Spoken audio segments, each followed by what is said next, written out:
Friends, ये video रहेगा international organisations, इसके अलावा मिसलेनियस विविध के जितने टॉपिक्स हैं, इस वीडियो में हम उन सबको कवर करेंगे। यानी किसी एक पर्टिकुलर एग्जाम के लिए बस ये इंपॉर्टेंट नहीं रहेगा। आप जिस एग्जाम को दे रहे हैं, वनडे एग्जाम को दे रहे हैं, उसमें यहां से प्रश्न पूछे जाते हैं। यानी जो इसका टॉपिक है सामान्य जागरूकता, जनरल नॉलेज का, इसमें हम इस सेगमेंट में हम उसको पूरा कवर करने जा रहे हैं। और आज जैसा कि यहां पर है, लिखा हुआ भी है, आज जहां से हम शुरू करने जा रहे हैं उसका नाम क्या होगा? इंटरनेशनल ऑर्गेनाइजेशंस, यानी प्रमुख अंतर्राष्ट्रीय संगठनों के बारे में हम पढ़ने जा रहे हैं। दोस्तों, एक बात बहुत ही जरूरी है कि एग्जाम के समय हम सभी चाहते हैं कि वीडियोस हमें बहुत ही तेज पढ़ाई जाए, मैराथन टाइप की क्लास पढ़ाई जाए, ताकि बहुत कम समय में हम चीज़ों को बहुत ज़्यादा समझ सकें। मैं आपको बस फैक्ट्स पढ़ाकर भी छोड़ सकता हूं कि ये संस्था है, यूएनओ है, 1945 में स्थापना हुई, 24 अक्टूबर को यूएनओ दिवस मनाया जाता है, लेकिन इससे आप चीज़ों से डायरेक्ट कनेक्ट नहीं कर पाएंगे। इसलिए जो सबसे जरूरी चीज हम करेंगे, उसके पीछे के बैकग्राउंड को भी थोड़ा सा समझते हुए चलेंगे कि अगर यूएनओ है तो वो क्यों है। ये वीडियो थोड़ी सी बड़ी हो सकती है, लेकिन ये बिल्कुल यूजफुल होगी और हम इसी दृष्टिकोण से इसको ध्यान में रखते हुए चीजों को करेंगे। चलिए, बहुत ज्यादा समय नहीं लेता और शुरू करते हैं, डायरेक्ट आते हैं। आज का टॉपिक है इंटरनेशनल ऑर्गेनाइजेशंस, अंतर्राष्ट्रीय संस्थाएं। अब देखिए कौन कौन सी संस्थाओं को हमें पढ़ना है। जैसे यूएनओ, यूनाइटेड नेशन ऑर्गेनाइजेशंस, इसकी बॉडीज, चाहे वो यूनाइटेड नेशन सिक्योरिटी काउंसिल हो गई, United nation general assembly UNGA हो गई, संयुक्त राष्ट्र महासभा, इसकी 6 संस्थाएं हैं, अंग हैं, उन अंगों को पढ़ेंगे। उसके बाद आसियान पढ़ेंगे, संघाई कोऑपरेशन ऑर्गेनाइजेशन पढ़ेंगे, नाटो पढ़ेंगे, नॉर्थ अटलांटिक ट्रीटी ऑर्गेनाइजेशन संगठन क्या है, बहुत की चर्चा में हालिया लंबे समय से। एशियन डेवलपमेंट बैंक पढ़ेंगे, G20 जिसका भारत अध्यक्षता करने जा रहा है उसे पढ़ेंगे, G7 पढ़ेंगे, कॉमनवेल्थ पढ़ेंगे, अरब लीग पढ़ेंगे,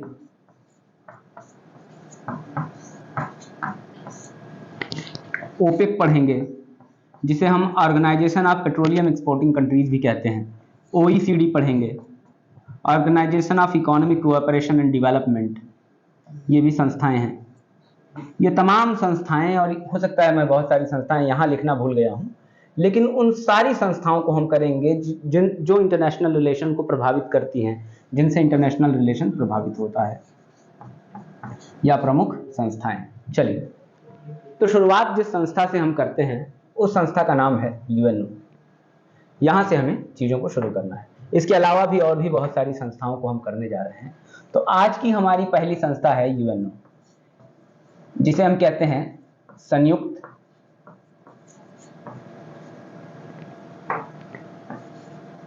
राष्ट्र संघ। दोस्तों, अगर संयुक्त राष्ट्र संघ की बात की जाए तो संयुक्त राष्ट्र संघ की स्थापना हुई थी 24 अक्टूबर, पहले फैक्ट कर लेते हैं, 1945 को। 24 अक्टूबर सन 1945 को संयुक्त राष्ट्र संघ की स्थापना हुई थी। कुल 50 देश मिलकर इस संस्था की स्थापना करते हैं। और बड़ा इंपॉर्टेंट है ये कि सबसे पहले आपको थोड़ी सी इस संस्था की पृष्ठभूमि में भी जाना चाहिए, थोड़ी सी वहां से भी चीजों को जानना चाहिए। अभी कुछ समय पहले ही द्वितीय विश्व युद्ध की समाप्ति हुई है 1945 में, 1945 में, जब अमेरिका ने नागासाकी और हिरोशिमा जैसे शहरों पर परमाणु बम गिराए। और इसके बाद द्वितीय विश्व युद्ध का अंत हो गया। और जो एक पक्ष था द्वितीय विश्व युद्ध में, जर्मनी, जापान, इटली, इन लोगों ने हार स्वीकार कर ली। लेकिन ये विश्व युद्ध हुए क्यों? क्योंकि अंतर्राष्ट्रीय स्तर पर कोई एक ऐसी संस्था नहीं थी, इतनी शक्तिशाली संस्था नहीं थी जो होने वाले युद्धों को रोक सके। जब प्रथम विश्व युद्ध हुआ था दोस्तों 1914 से लेकर 1918 में के बीच, और प्रथम विश्व युद्ध समाप्त हुआ था, तो इसके बाद भी एक ऐसी ही संस्था की स्थापना की गई थी जिसका नाम था लीग ऑफ नेशंस, जिसे हम प्रायः राष्ट्र संघ के नाम से भी जानते हैं। लेकिन यह असफल रही, क्योंकि अगर यह सफल होती तो द्वितीय विश्व युद्ध न होता। लेकिन द्वितीय विश्व युद्ध हुआ 1939 से लेकर 1939 से लेकर 1945 तक द्वितीय विश्व युद्ध हुआ।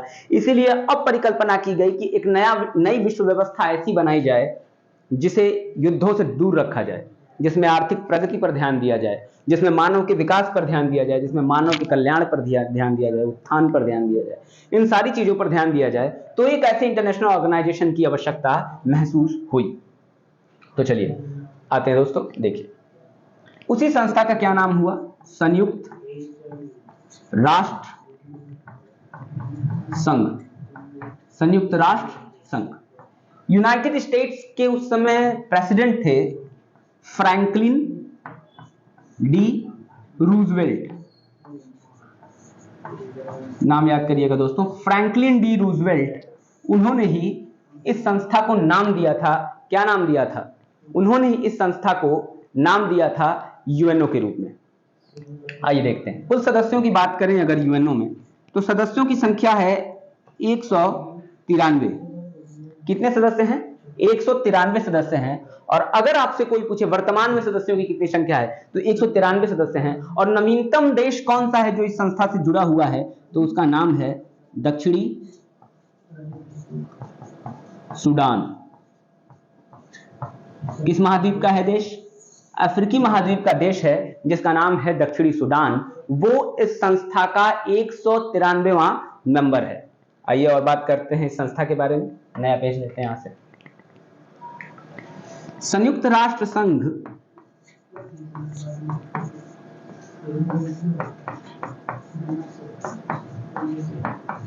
संघ की बात करें तो संयुक्त राष्ट्र संघ की कुल 6 आधिकारिक भाषाएं हैं। 6 आधिकारिक भाषाएं हैं, ऑफिशियल लैंग्वेजेस हैं।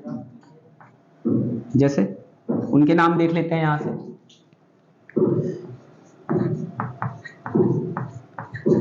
अंग्रेजी,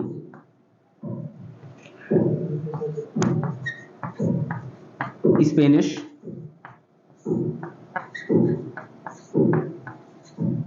फ्रेंच, रशियन,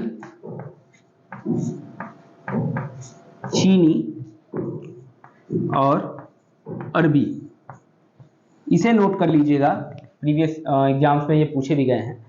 अंग्रेजी, स्पेनिश, फ्रेंच, रशियन, चीनी और अरबी, ये 6 संयुक्त राष्ट्र संघ की आधिकारिक भाषाएं हैं। चलिए बात करते हैं संयुक्त राष्ट्र संघ के कितने अंग हैं। अगर बात की जाए संयुक्त राष्ट्र संघ के अंगों की, तो संयुक्त राष्ट्र संघ के अंगों की संख्या भी 6 है। कितने अंग हैं दोस्तों? कुल 6 अंग हैं। आइए बात करते हैं कि कौन कौन से अंग हैं। एक है संयुक्त राष्ट्र महासभा, जिसे हम उंगा कहते हैं। यूनाइटेड नेशन जनरल असेंबली, जिसे क्या कहते हैं? चलिए एक और नया पेज लेते हैं। यूएनओ के कितने अंग हैं, यानी संयुक्त राष्ट्र संघ यूनाइटेड नेशन ऑर्गेनाइजेशन के मैंने कहा कुल 6 अंग हैं। कौन कौन से? संयुक्त राष्ट्र महासभा, जिसे क्या कहते हैं? उंगा, यानी यूनाइटेड नेशन जनरल असेंबली। दूसरी संस्था का नाम है संयुक्त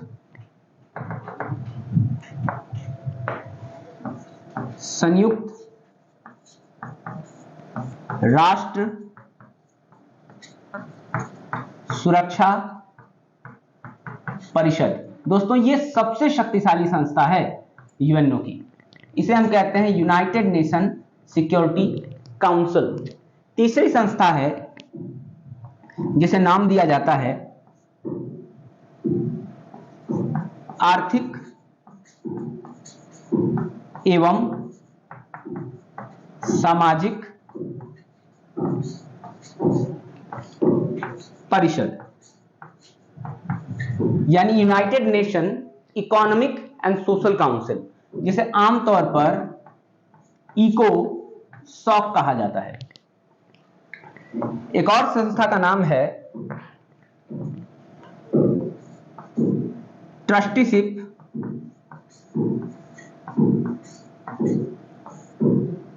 काउंसिल, या फिर इसे परिषद कहते हैं,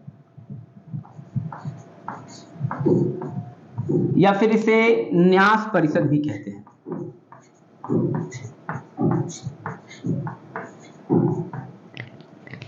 एक संस्था है संयुक्त राष्ट्र का सचिवालय, और फाइनली जो संस्था अब आएगी आखिरी, उसे हम कहते हैं अंतरराष्ट्रीय न्यायालय, जिसे हम इंटरनेशनल कोर्ट ऑफ जस्टिस कहते हैं। दोस्तों अगर बात करें तो इन पहली 5 संस्थाओं का मुख्यालय कहां पड़ेगा? आपको न्यूयॉर्क जाना पड़ेगा, यूनाइटेड स्टेट्स के न्यूयॉर्क, मैनहट्टन द्वीप, यहां पर 5 संस्थाओं का मुख्यालय है। लेकिन वही बात करें इंटरनेशनल कोर्ट ऑफ जस्टिस, अंतरराष्ट्रीय न्यायालय का, जो संयुक्त राष्ट्र का न्यायिक अंग है, तो इसका मुख्यालय है हेग, जो कहां पर है? नीदरलैंड में। हेग नीदरलैंड में है, यूरोप की एक कंट्री है नीदरलैंड, वहीं पर इसका मुख्यालय है हेग में। शहर का क्या नाम है? हेग। तो दोस्तों ये चीजें थोड़ा सा नोट कर लीजिए, ये संयुक्त राष्ट्र की 6 संस्थाएं हैं। अब हम बारी बारी थोड़ा सा उंगा के बारे में, UNSC United nation security council के बारे में, आर्थिक एवं सामाजिक परिषद इकोसॉक के बारे में, ट्रस्टीशिप काउंसिल यानी कि न्यास परिषद के बारे में, सचिवालय और इंटरनेशनल कोर्ट ऑफ जस्टिस यानी अंतरराष्ट्रीय न्यायालय के बारे में बात करने जा रहे हैं। चलिए एक और पेज लेते हैं। सबसे पहले हम शुरू करते हैं संयुक्त राष्ट्र महासभा। कौन सी संस्था? संयुक्त राष्ट्र महासभा। ये वही संस्था है जिसे हम उंगा कहते हैं, यूनाइटेड नेशन जनरल असेंबली कहते हैं। संयुक्त राष्ट्र के दोस्तों जितने सदस्य हैं वो इसी संस्था के सदस्य होते हैं, यानी कुल सदस्य संख्या कितनी होगी? जैसा कि हमने बताया था, कुल सदस्य संख्या 193 होगी, यानी इस संस्था में सभी सदस्य बैठते हैं। और जैसा कि हमने बताया था, न्यूली एडेड मेंबर कौन है, नया जुड़ा हुआ सदस्य कौन है? तो दक्षिणी सूडान, जो कहां की कंट्री है? अफ्रीकन कंट्री है। यह संयुक्त राष्ट्र की सबसे लोकतांत्रिक संस्था है। अगर कोई पूछे कि यूनाइटेड नेशन की सबसे डेमोक्रेटिक इंस्टीट्यूशन कौन है, तो आप कहेंगे संयुक्त राष्ट्र महासभा। क्यों? क्योंकि विश्व के सभी देशों को एक प्रकार से समान रूप से प्रतिनिधित्व दिया जा रहा है यहां पर, और हर सदस्य को एक मत दिया जा रहा है और जिसका समान मूल्य भी है। जब एक वोट दिया जा रहा है तो इसका मतलब है सबसे डेमोक्रेटिक यानी सबसे लोकतांत्रिक संस्था है। प्रत्येक वर्ष सितंबर महीने में इसका एक सेशन होता है। क्या होता है? इसका अधिवेशन, या हम कह सकते हैं कि सेशन होता है। प्रत्येक वर्ष इसका एक सेशन होता है। इसके अलावा इस संस्था के विशेष सेशन को भी आयोजित किया जाता है जब यूनाइटेड नेशन सिक्योरिटी काउंसिल यानी संयुक्त राष्ट्र सुरक्षा परिषद ऐसा करने के लिए कहती है। अब इसके कार्य क्या है? थोड़ा सा इसके कार्य देख लीजिए। संयुक्त राष्ट्र का बजट बनाना, संयुक्त राष्ट्र के बजट का निर्माण करना इस संस्था का कार्य है। इसके अलावा नए सदस्यों को प्रवेश देने के लिए वोट देगी। इसके अलावा भी और इसके कार्य हो सकते हैं। इसके अलावा इसके कार्य क्या हो सकते हैं? जो अंतर्राष्ट्रीय न्यायालय नाम की संस्था थी, अंतर्राष्ट्रीय न्यायालय, वहां अंतर्राष्ट्रीय न्यायालय में जजों की नियुक्ति, लेकिन अंतर्राष्ट्रीय न्यायालय में जजों की नियुक्ति ये स्वयं द्वारा नहीं करती, ये UNSC United nation security council, संयुक्त राष्ट्र सुरक्षा परिषद, जो मैंने बताया था सबसे शक्तिशाली संसद है, सबसे शक्तिशाली संस्था है, उसके कहने पे करती है। और इसके अलावा इसके और भी कार्य हैं, जैसे एक और कार्य क्या है, संयुक्त राष्ट्र सुरक्षा परिषद, इसके दो प्रकार के सदस्य होते हैं, एक होते हैं अस्थायी और एक होते हैं अस्थायी सदस्य।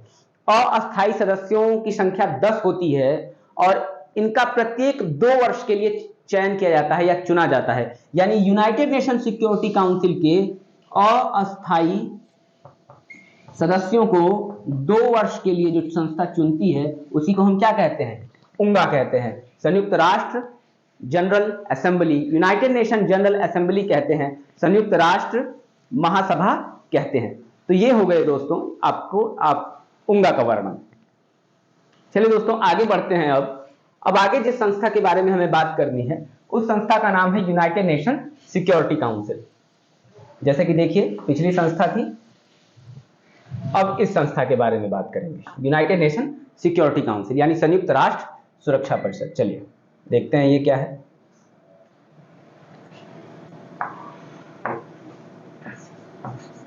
संयुक्त राष्ट्र सुरक्षा परिषद, यूनाइटेड नेशन सिक्योरिटी काउंसिल। दोस्तों ये संयुक्त राष्ट्र की सबसे शक्तिशाली संस्था है, संयुक्त राष्ट्र की सबसे शक्तिशाली संस्था है। इसमें 2 प्रकार के मेंबर होते हैं, एक होते हैं अस्थायी और एक होते हैं अस्थायी। अस्थायी सदस्यों की संख्या कितनी होती है, 5 सदस्य अस्थायी होते हैं और 10 सदस्य अस्थायी होते हैं। तो यहां पर नाम भी जान लेते हैं कि कौन कौन से 5 सदस्य हैं जो इसके अस्थायी सदस्य हैं। अगर बात की जाए तो यूएसए यानी संयुक्त राज्य America, UK United kingdom, Britain, England, UK कहिए, यूनाइटेड किंगडम इसका दूसरा सदस्य है। इसके अलावा फ्रांस,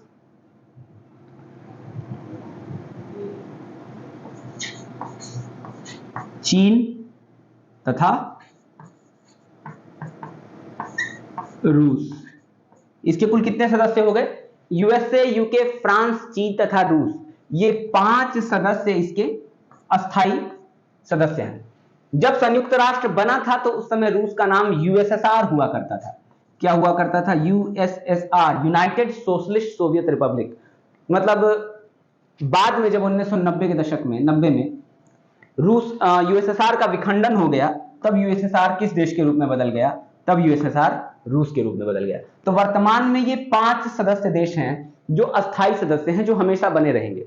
10 ऐसे सदस्य हैं जो अस्थायी हैं, जिनका चुनाव होता है दोस्तों, जिन्हें चुना जाता है किसके द्वारा, चुना जाता है संयुक्त राष्ट्र महासभा, जिस संस्था के बारे में पढ़ा है, उंगा द्वारा। कितने वर्षों के लिए, 2 वर्षों हेतु। दोस्तों जो स्थिति है यूनाइटेड नेशन सिक्योरिटी काउंसिल में 5 इन सदस्यों की, जितनी ताकतवर स्थिति उतनी इनकी नहीं है। क्यों? क्योंकि इन 5 सदस्यों को जो एक सबसे महत्वपूर्ण अधिकार मिला होता है उसे हम कहते हैं वीटो, जिसे हम निषेधाधिकार कहते हैं। वीटो पावर का मतलब होता है कि इंटरनेशनल रिलेशन में कुछ भी ऐसा मुद्दा चल रहा है जिस पर संयुक्त राष्ट्र एक्शन लेने जा रही है, अगर इन 5 सदस्यों में से कोई भी एक सदस्य उस एक्शन के विरोध में अड़ंगा लगा दे, यानी उसके विरोध में अपना मतदान कर दे, तो वो पास नहीं होगा, उस कार्य को संयुक्त राष्ट्र नहीं कर सकती। जैसे मान लीजिए किसी भी एक मुद्दे पर, जैसे भारत की आजादी के बाद लंबे समय तक पाकिस्तान भारत को परेशान करता रहा, उसे पश्चिमी राष्ट्रों का समर्थन मिलता रहा, चाहे वो ब्रिटेन हो, यूएसए हो। किस मुद्दे पर? कश्मीर के मुद्दे पर। और कश्मीर के मुद्दे पर वो लगातार हमें परेशान करते रहे, और कश्मीर के मुद्दे पर वो लगातार यूनाइटेड नेशन सिक्योरिटी काउंसिल जाते रहे। इस बात के लिए वो यूएनएससी का दरवाजा खटखटाते रहे कि कश्मीर उनका हिस्सा है, कश्मीर पे वो कार्यवाही करे यूनाइटेड नेशन, इस बात के लिए वो वहां जाते रहे। लेकिन चूंकि इस मुद्दे पर भारत की पक्ष की ओर से भारत का पक्ष रखा रूस ने, किसने? यूएसएसआर ने भारत का पक्ष रखा। और हर बार जब पाकिस्तान ने दरवाजा खटखटाया कश्मीर के मुद्दे पर, यूएनएससी यानी यूनाइटेड नेशन सिक्योरिटी काउंसिल या सुरक्षा परिषद का, तब रूस ने भारत के समर्थन में क्या दिया, वीटो दिया। इस प्रकार से हर बार अगर उनका कोई प्रस्ताव था तो वो रद्द हो गया। यानी सिंपल सा मतलब है कि अगर कोई एक अस्थायी सदस्य भी किसी बात को लागू नहीं करवाना चाहता तो बाकी के बचे 14 लोग भी उसे लागू नहीं करा सकते। यही मतलब है वीटो का। यही कारण है कि सुरक्षा परिषद में अस्थायी सदस्य बनने का महत्व बहुत ही ज्यादा बढ़ जाता है। क्या बढ़ जाता है? अस्थायी सदस्य बनने का महत्व बहुत बढ़ जाता है।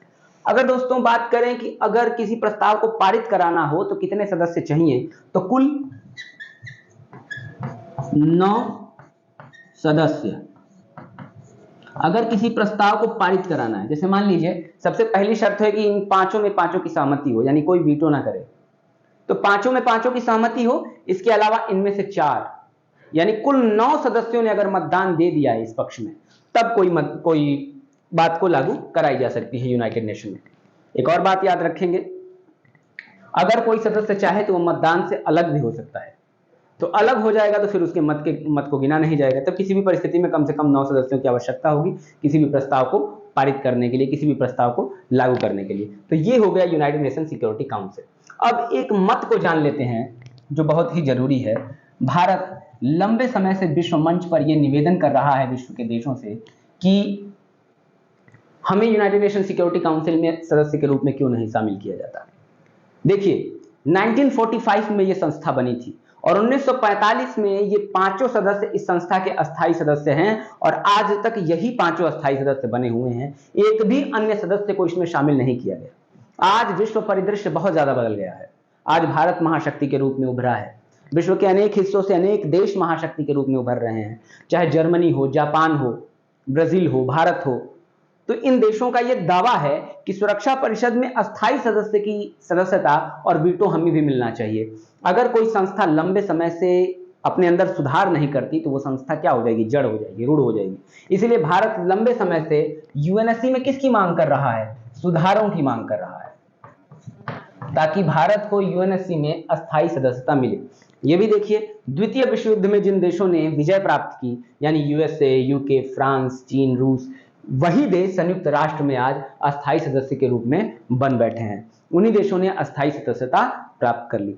बाद के समय में आज भारत क्या चाहता है, सुधार चाहता है। अगर बात करें तो सुधार के क्यों भारत को ये चीज मिलनी चाहिए। भारत आज विश्व में अर्थव्यवस्था की दृष्टि से पूरी दुनिया की 5वीं सबसे बड़ी जीडीपी है, 5वीं सबसे बड़ी। We are the 5th largest economy in the world. और अगर परचेजिंग पावर पैरिटी की बात करें, क्रय शक्ति की क्षमता के आधार पर बात करें, तो चीन पहले नंबर पर है, उसके बाद अमेरिका और इसके बाद पूरी दुनिया में तीसरी सबसे बड़ी आर्थिक शक्ति के रूप में हम हैं।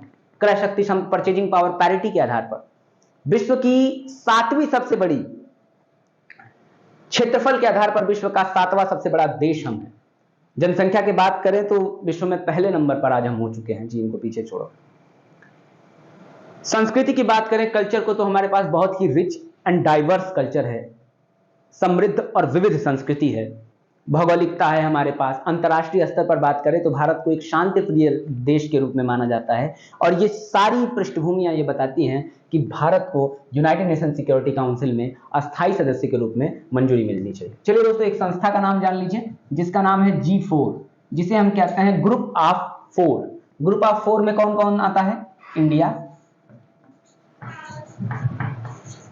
इंडिया, जापान, जर्मनी और ब्राजील।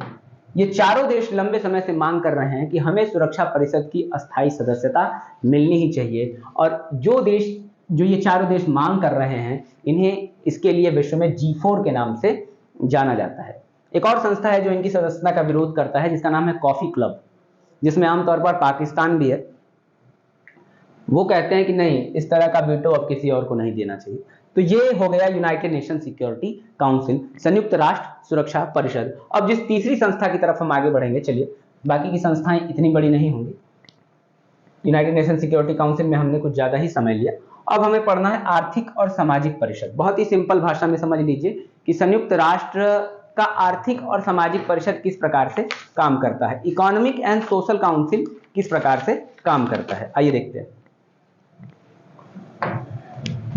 इसे क्या कहते हैं। इकोसॉक यानी इकोनॉमिक एंड सोशल काउंसिल, संयुक्त राष्ट्र आर्थिक और सामाजिक परिषद। इसका मूल कार्य क्या है? विश्व में सामाजिक मतलब व्यवस्था बनाए रखना, आर्थिक समानता को लाना, ये तमाम चीजें, इसके लिए तमाम संस्थाएं काम भी करती है। यूनिसेफ वगैरह इसके अंग के रूप में काम करती है। 1945 में भी इस संस्था की भी स्थापना हुई थी। अगर बात की जाए तो इकोसॉक की स्थापना कब हुई थी? 1945 में ही हुई थी। और सदस्यों की बात की जाए, इकोसॉक में कितने सदस्य काम कर रहे हैं, तो वर्तमान समय में इकोसॉक में कुल 54 सदस्य आज इस आर्थिक एवं सामाजिक परिषद में काम कर रहे हैं। चलिए अगली संस्था की बात करते हैं।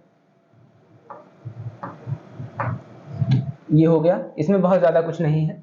अगली संस्था है ट्रस्टीशिप काउंसिल। ट्रस्टीशिप काउंसिल को भी जल्दी से देख लेते हैं, बहुत ज्यादा कुछ नहीं है। ट्रस्टीशिप काउंसिल का मतलब क्या है? जिसे आमतौर पर हम न्यास परिषद कहते हैं। न्यास परिषद को समझने से पहले आपको इस न्यास नाम के शब्द को समझना होगा। न्यास का मतलब होता है, जब गांधी जी को पढ़ेंगे ना, तो गांधी एक प्रकार की ट्रस्टीशिप की बात करते हैं, न्यासिता के सिद्धांत की बात करते हैं। न्यास का मतलब है, आमतौर पर अगर किसी व्यक्ति से न्यास के बारे में कहा जाए तो यह कहा जाएगा कि जो संपूर्ण संपत्ति है, जो कोई उद्योगपति है, वास्तव में वो संपत्ति का मालिक नहीं है, वो संपत्ति का न्यासधारी है। क्योंकि संपत्ति आमतौर पर इसका वो प्रयोग क्यों करेगा? जो पिछड़े हैं उनको सामान्य में लाने के लिए करेगा, मुख्य धारा से जोड़ने के लिए करेगा, समाज को समान बनाने के लिए करेगा, विकसित बनाने के लिए करेगा। तो आमतौर पर न्यास की यही अवधारणा है। अब न्यास परिषद की अवधारणा यूएनओ में क्या थी? अगर 1945 की बात करें कि जब पूरी दुनिया में ये नई संस्था बनी है, यूनाइटेड नेशन ऑर्गेनाइजेशन, लेकिन क्या विश्व की स्थिति इतनी सामान्य है? नहीं, विश्व की स्थिति बहुत खराब है। आज पूरी दुनिया में चारों तरफ उस समय क्या हो रहा है? चारों तरफ उस समय दुनिया में युद्ध हो रहे थे। बहुत सारे ऐसे देश थे जो नए नए आजाद हो रहे थे। ब्रिटेन, फ्रांस, जर्मनी जैसे देशों ने उन्हें गुलाम बनाया हुआ था, उपनिवेश बनाया हुआ था। अब वो अपने उपनिवेशों को आजाद कर रहे थे, लेकिन उपनिवेशों को आजाद करने के बाद वो उपनिवेश इतने गरीब थे, वहां आर्थिक मामलों में वो इतने पिछड़े हुए थे, शैक्षणिक और सामाजिक मामलों में इतने पिछड़े हुए थे कि आवश्यकता थी उन्हें प्रोत्साहन की, उन्हें आवश्यकता थी साथ देने की, मतलब ताकि वो भविष्य में आगे बढ़ सके। याद रखिए, विश्व की व्यवस्था में तब तक शांति नहीं लाई जा सकती जब तक कि गरीबी और असमानता बनी रहे। गरीबी और असमानता बनी रहे। आप लगातार दावे कर लीजिए कि विश्व में विकास होगा, समृद्धि होगी, शांति होगी, लेकिन जब तक किसी भी एक हिस्से में गरीबी और असमानता बनी हुई है, संपूर्ण विश्व के लिए चुनौती बनी हुई है। मार्टिन लूथर किंग जूनियर ने कहा भी है कि injustice in anywhere in the world is threat for justice in everywhere in the world. विश्व के किसी भी कोने में हो रहा अन्याय संपूर्ण विश्व की न्याय व्यवस्था के लिए क्या है? खतरा है। तो न्यास परिषद को बनाने के पीछे कॉन्सेप्ट यही था कि न्यासिता का सिद्धांत है। लेकिन जैसा कि आज हम देखें कि विश्व में बहुत बड़े पैमाने पर आज अगर बात की जाए तो 1994 के बाद से इस संस्था की गतिविधियों को लगभग हम कह सकते हैं कि समाप्त प्रकार का कर दिया गया है कि 1994 के बाद इस संस्था की गतिविधियों में बहुत ज़्यादा अपडेट नहीं देखा जा रहा है। तो ये हो गया आपका न्यास परिषद, जो कौन से नंबर की संस्था थी?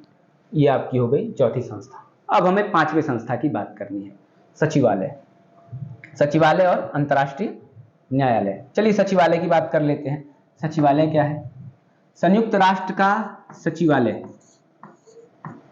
वास्तव में ऑफिस है किसका? संयुक्त राष्ट्र महासचिव का। संयुक्त राष्ट्र महासचिव का, यूनाइटेड नेशन जनरल सेक्रेटरी जो है संयुक्त राष्ट्र के महासचिव हैं इनका, ठीक है। आमतौर पर संयुक्त राष्ट्र महासचिव का चुनाव कौन करता है? उंगा करती है, लेकिन यूएनएससी के सुझाव पर। चलिए अब जो इसका फाइनल टॉपिक है, इंटरनेशनल कोर्ट ऑफ जस्टिस। जैसा कि मैंने बताया इन सबका मुख्यालय न्यूयॉर्क में है, लेकिन इसका मुख्यालय कहां पर होगा? हेग, नीदरलैंड में होगा। चलिए आइए अब हम देखते हैं इंटरनेशनल कोर्ट ऑफ जस्टिस यानी अंतरराष्ट्रीय। दोस्तों थोड़ी सी धीमी स्पीड है, लेकिन ये कॉन्सेप्ट बिल्डिंग के लिए जरूरी है। अंतर्राष्ट्रीय न्यायालय, इसका मुख्यालय कहाँ पर है? हेग में। 1945 में स्थापना हुई। संयुक्त राष्ट्र का क्या है? एक प्रकार का न्यायिक अंग है संयुक्त राष्ट्र का, ठीक है। इसमें कुल कितने जज होते हैं? कुल 15 जज होते हैं। कुल कितने जज होते हैं? 15 जज होते हैं। चुनाव कौन करता है? आमतौर पर यूएनएससी इनका चुनाव करती है। यूएनएससी के कहने पर उनका इन्हें नियुक्त करती है। प्रत्येक देश से एक जज की नियुक्ति होगी, मतलब किसी भी एक देश से एक जज से अधिक आईसीजे में नहीं नियुक्त होंगे, ठीक है, ये शर्त है। अब देखिए 15 जज हैं। एक और शर्त है कि प्रत्येक, इनका कार्यकाल देख लीजिए, थोड़ा सा इनका कार्यकाल देख लीजिए। जजों का कार्यकाल की अगर बात की जाए, इनका कार्यकाल होगा 9 वर्ष। कितना कार्यकाल होगा? एक जज का कार्यकाल 9 वर्ष होता है, तथा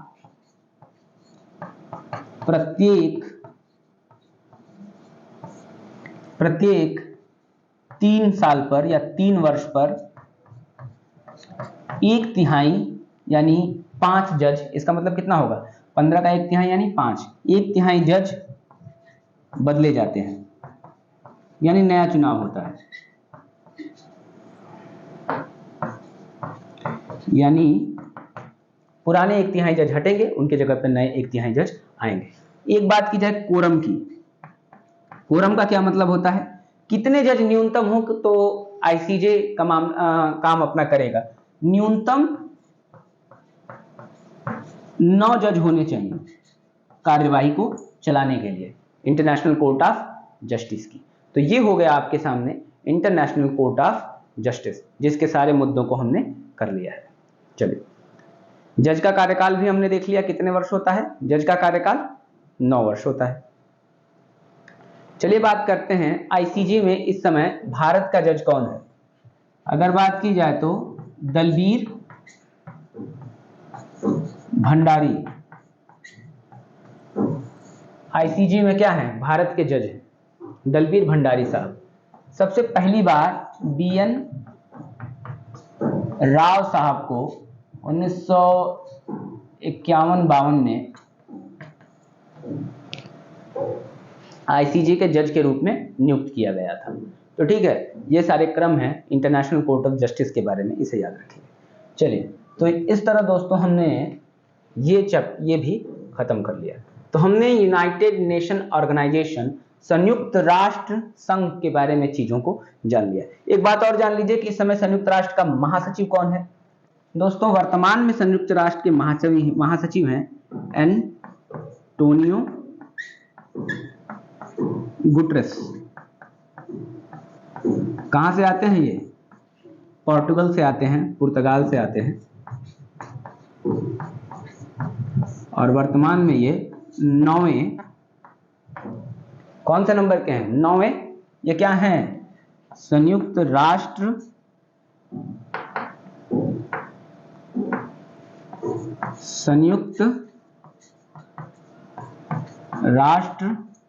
के महासचिव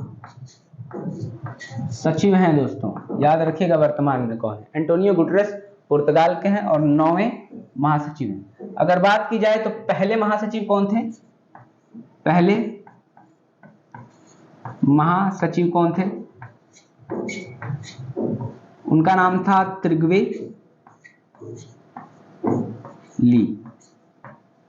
पूछ सकता है पहला महासचिव, तो आप बता सकते हैं। दूसरा महासचिव अब तो पूछेगा नहीं, लेकिन इनके बारे में एक बड़ा ही इंपॉर्टेंट कथन है, इसलिए मैं इनका नाम लिख रहा हूं। और ये कहां से थे? त्रिग्वेली साहब थे नॉर्वे से। कहां से थे? नॉर्वे थे। दूसरे थे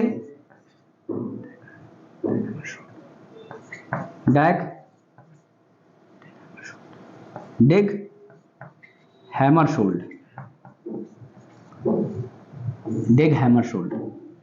ये दूसरे महासचिव थे।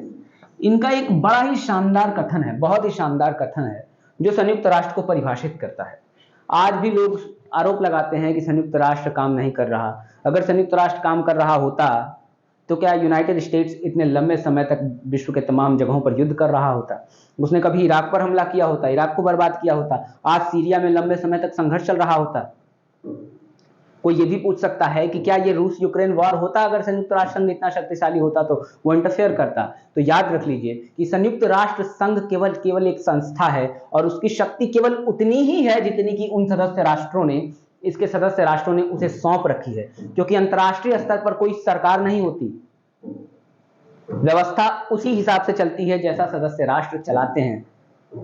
और डैग हैमरशोल्ड की एक पंक्ति है, जैसा कि मैंने कहा, बड़ी शानदार है, उनका स्टेटमेंट है। वो कहते हैं कि संयुक्त राष्ट्र का निर्माण विश्व को स्वर्ग में पहुंचाने के लिए नहीं हुआ है, जबकि संयुक्त राष्ट्र का निर्माण विश्व को नर्क से निकालने के लिए हुआ है। तो ये सारा स्टेटमेंट है, ये संयुक्त राष्ट्र है। दोस्तों अब हम किसी नए चैप्टर पे चलेंगे। जैसा कि हमने देखा था कि हम इंटरनेशनल ऑर्गेनाइजेशन पढ़ रहे थे, अब हम किसी नए टॉपिक की तरफ बढ़ेंगे। हमने यूएनओ को लगभग पूरे तरीके से जितने फैक्ट्स हो सकते हैं संभावित पढ़ लिया। मैं ऐसा कोई दावा नहीं करता कि मैंने आपको सब कुछ बता दिया, लेकिन जितने संभावित फैक्ट्स हो सकते थे मैंने बताने का प्रयास किया है। चलिए अब अगला हम विश्व के कुछ प्रमुख संस्थाओं को पढ़ें। जैसे एक संस्था है राष्ट्रमंडल।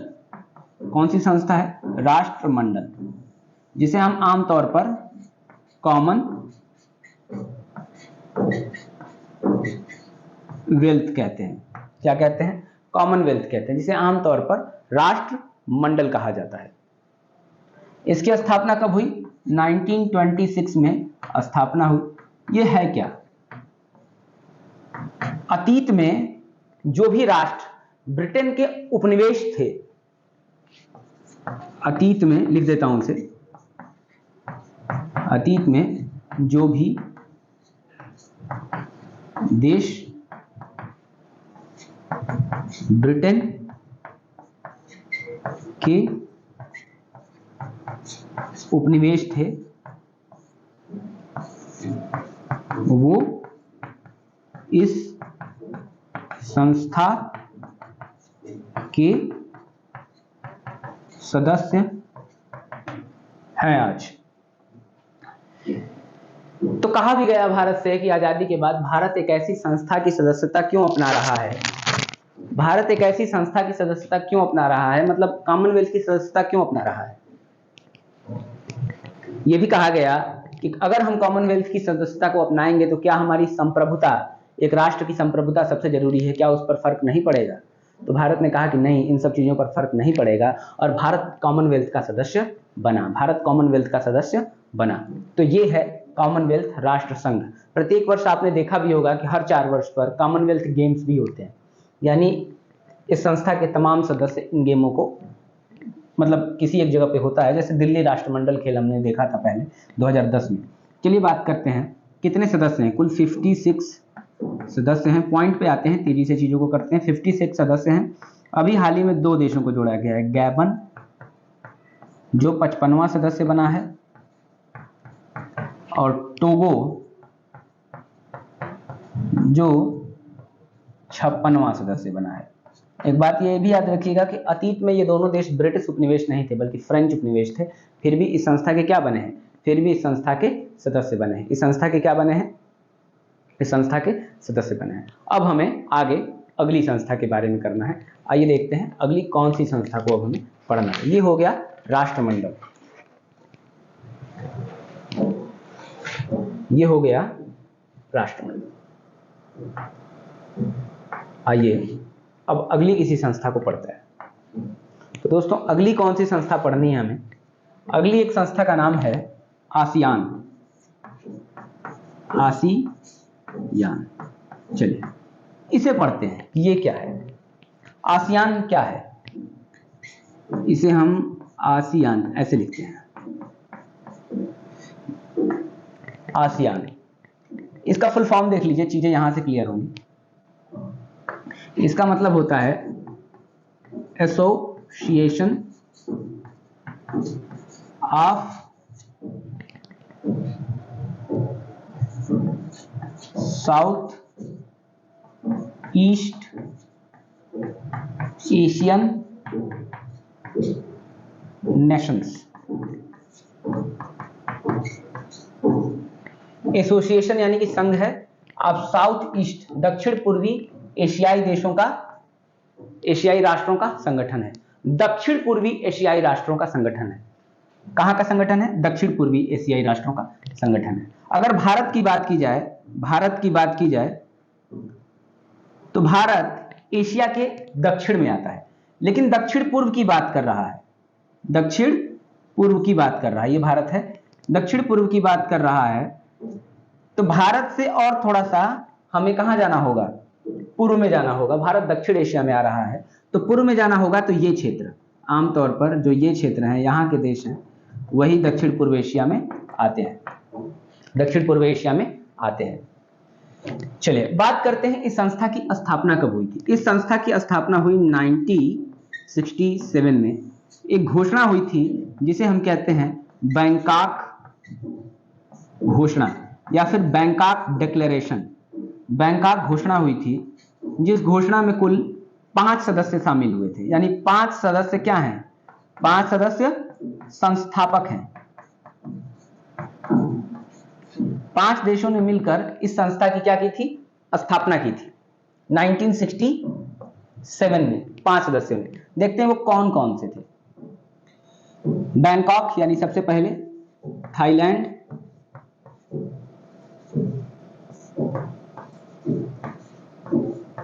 फिलीपींस,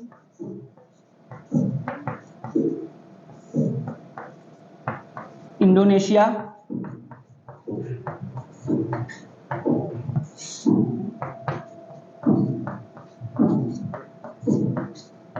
मलेशिया और दोस्तों एक देश और है Singapore. Thailand, Philippines, Indonesia, Malaysia और सिंगापुर, इन 5 देशों ने मिलकर 1967 में जिस संस्था की स्थापना की उसी का नाम क्या है? आसियान। मूल उद्देश्य क्या था इस संस्था का? इस संस्था का मूल उद्देश्य था कि आर्थिक और सामाजिक भागीदारी द्वारा, आर्थिक भागीदारी द्वारा हम एक ऐसी संस्था बनाएं जो संस्था उन्हें तेजी से आर्थिक प्रगति के पथ पर ले चले, आर्थिक प्रगति के पथ पर ले चले, उन्हें तेजी से विकसित करे। और पूरा विश्व इस बात का गवाह है दोस्तों कि आज आसियान ने अपनी इस संस्था के द्वारा, आसियान के देशों ने बहुत ही शानदार प्रगति की है। क्या की है? बहुत ही शानदार प्रगति की है। वर्तमान में कुल कितने सदस्य देश हैं? अगर आसियान की बात की जाए तो 10 सदस्य देश हैं आसियान के। अगर बात की जाए तो हमने किन किन की बात की? Thailand, Philippines, Indonesia, Malaysia, Singapore. इसके अलावा बात करें जो फाउंडर मेंबर्स में तो नहीं थे, लेकिन अन्य सदस्य मैं यहां लिख देता हूं, व्हाइट से लिख देता हूं, आप फाउंडर में मत मिलाइएगा उसे। जैसे वियतनाम हो गया, वियतनाम, कंबोडिया,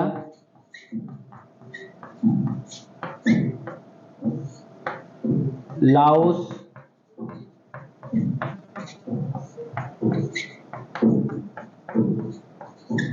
ब्रुनेई और म्यांमार। ये 5 अन्य सदस्य हैं। यानी कुल मिलकर कितने सदस्य हो गए? यानी कि 10 सदस्य हैं। ये आसियान के सदस्य हैं। अब जरा आसियान और भारत संबंधों की बात की जाए, अगर आसियान और भारत संबंधों की बात की जाए, थोड़ी सी इसकी पृष्ठभूमि में चलें तो 1992 में भारत आसियान का वार्ता भागीदार बना। वार्ता शुरू की दोनों संबंधों ने। मतलब भारत ने देखा कि जैसे भारत ने नीति भी शुरुआत की है एक, जिसका नाम है लुक ईस्ट पॉलिसी, पूर्व की तरफ देखो। वार्ता भागीदार बना भारत। उद्देश्य क्या है कि हम इन नए क्षेत्रों से जुड़ें और आर्थिक लाभ लें, सहयोग के माध्यम से, व्यापार के माध्यम से, आवागमन के माध्यम से, संचार के माध्यम से, निवेश के माध्यम से चीजों को बढ़ाया जा सके। तो 1992 में भारत वार्ता भागीदार बना और 1996 में पूर्ण डायलॉग पार्टनर या कहेंगे कि पूर्ण वार्ता भागीदार का स्टेटस भारत को प्राप्त हुआ 1996 में। और 2012 में भारत और आसियान देशों के मध्य स्ट्रेटेजिक पार्टनरशिप यानी कि सामरिक भागीदारी पर समझौता हुआ। तो ये सारी चीजें आप आसियान के बारे में याद रखेंगे। चलिए, आसियान का महत्व एक और चीज से है दोस्तों, बड़ा ही इंपॉर्टेंट है, याद रखिएगा। आसियान का महत्व क्यों है? जैसे मान लीजिए ये अगर भारत है, इसको नक्शा ड्रा करते हैं भारत का,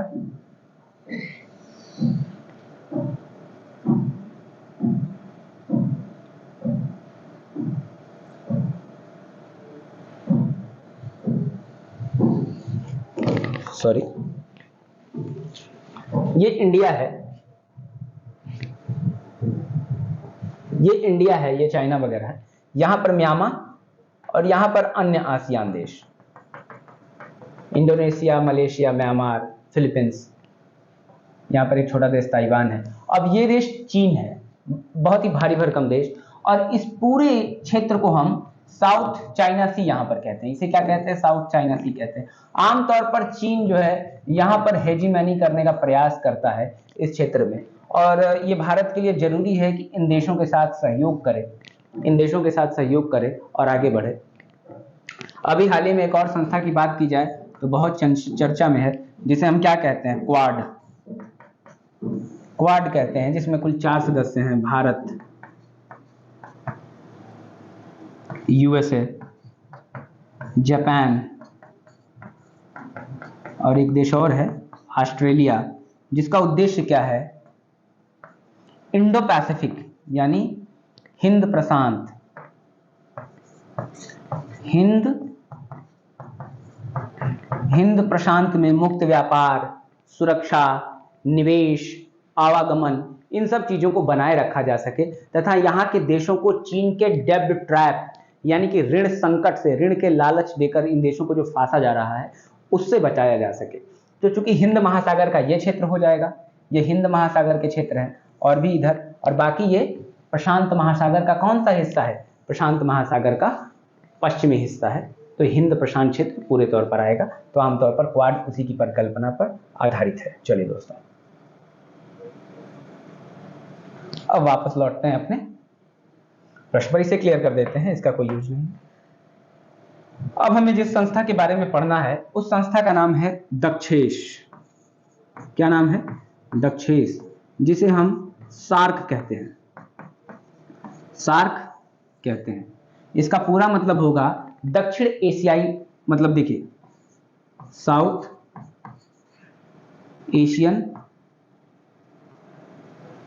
Asian association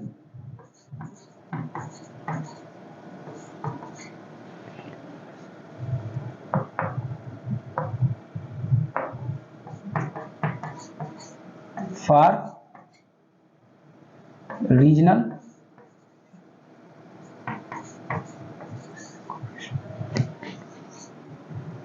cooperation, south Asian association for regional cooperation. अभी हमने साउथ ईस्ट एशियन आसियान के बारे में पढ़ा था, अब हम दक्षिण एशियाई क्षेत्रीय सहयोग संगठन पढ़ रहे हैं। दक्षिण एशियाई क्षेत्रीय सहयोग संगठन, जिसे हम दक्षेस कहते हैं। आमतौर पर इसमें कुल 8 मेंबर हैं। 1985 में इस संस्था की स्थापना की गई थी। भारत भी इसका सदस्य है, क्योंकि हमने बताया था कि भारत दक्षिण एशिया का एक हिस्सा है। 1985 में इस संस्था की स्थापना हुई थी। इस संस्था के अगर मुख्यालय की बात की जाए दोस्तों, मुख्यालय की अगर बात की जाए तो इस संस्था का मुख्यालय है काठमांडू नेपाल में। कहाँ है? काठमांडू नेपाल में दक्षेस का मुख्यालय। इसके सदस्य देशों की बात की जाए तो सदस्य कुल 8 हैं।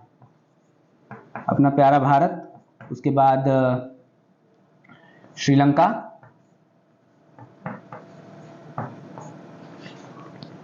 नेपाल, भूटान, बांग्लादेश, कितने हुए? 1 2 3 4 5, मालदीव,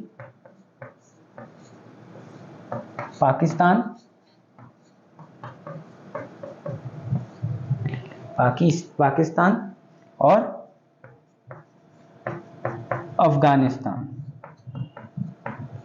दोस्तों, एक संस्था के रूप में सबसे आखिरी में इस संस्था में मतलब सदस्य के रूप में अफगानिस्तान जुड़ा है, क्योंकि पहले इसमें 7 मेंबर्स थे, बाद में पाकिस्तान भी जुड़ गया, अफगानिस्तान भी जुड़ गया एक मेंबर के रूप में। ठीक है, तो दोस्तों ये है साउथ एशियन कंट्रीज का संघ दक्षेस। एक बात याद रखिएगा कि लंबे समय से इसकी कार्यवाहियां आज बहुत हो नहीं रही हैं। इसका कारण क्या है कि पाकिस्तान द्वारा दोहरी नीति को अपनाना, एक तरफ वार्ता के मंच पर बैठने की बात करना और एक तरफ हमें पठानकोट और उरी जैसे हमले करके पीठ पे वार करना। इसीलिए भारत और पाकिस्तान की इन गतिविधियों के कारण भारत ने लंबे समय से दक्षेश पर कोई अपडेट नहीं आ रही, ना ही इसका सम्मेलन हो रहा है। तो ये आपकी संस्था जो गई दक्षेश। एक और चीज है, पिछली जिस संस्था के बारे में हमने बात की थी आसियान, इसका मुख्यालय मैंने आप लोगों को बताना छोड़ दिया था। आसियान का मुख्यालय कहाँ है? आसियान का मुख्यालय है जकार्ता में। कहाँ है दोस्तों? Jakarta, Indonesia. इंडोनेशिया के जकार्ता में प्रतिवर्ष इसका सम्मेलन भी होता है। आप ये चीजें याद रखेंगे। चलिए अब अगली हम जिस संस्था के बारे में पढ़ने जा रहे थे उस संस्था का नाम होगा दोस्तों, अब हम पढ़ेंगे सार्क, हमने पढ़ लिया, आसियान पढ़ लिया। अब हमें नाटो, एक संस्था के रूप में नाटो को पढ़ लेते हैं। किसे पढ़ लेते हैं? नाटो, जिसे आमतौर पर यहां से नॉर्थ अटलांटिक